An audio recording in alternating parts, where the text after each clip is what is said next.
मंडळी, आज मी ऑफिसला जातोय, पण विचार करा, आपण 25 ते 30 वर्षी लाईफ सेटल करण्याचा विचार करतोय आणि एक होता ज्याने 16व्या वर्षी पूर्ण साम्राज्य उभं करण्याचं स्वप्न पाहिलं होतं. नाव छत्रपती शिवाजी महाराज. तर नमस्कार मित्रांनो, स्वागत आहे तुमचं आपल्या भावाच्या चॅनल द दख्खन रायडरमध्ये. इथे फक्त मोटो ब्लॉग नाही, इथे राईड सोबत माइंडसेट तयार होतो. आजच्या राईडमध्ये बोलूया छत्रपती शिवाजी महाराजांनी एवढ्या लहान वयात स्वराज्याचं स्वप्न कसं पाहिलं असेल. त्या काळात भारतात मोठमोठी सल्तनत होती, मुघल, आदिलशाही, निजामशाही. सामान्य माणूस घाबरलेला होता, पण पुण्याच्या लाल महालात एक आई आपल्या मुलाला रामायण, महाभारत आणि स्वाभिमान शिकवत होती. त्या माऊलीचं नाव आहे राजमाता जिजाऊ.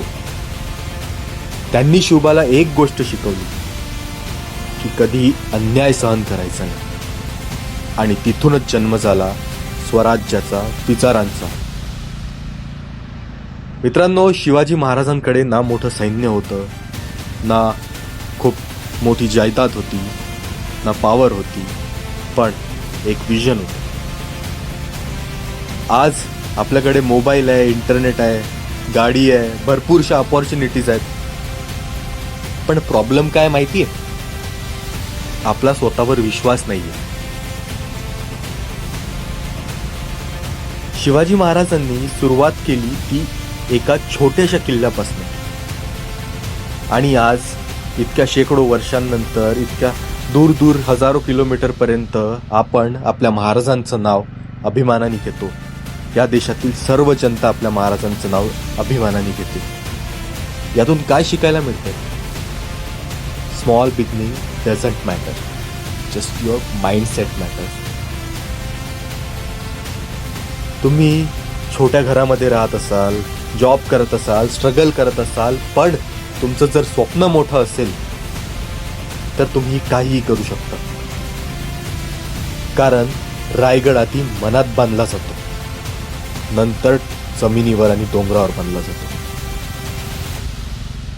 मित्रांनो, आजच्या राईडमधून एक गोष्ट लक्षात ठेवा, आपलं वय नाही, काही सिच्युएशन नाही, माइंडसेट इतिहास घडवत असते.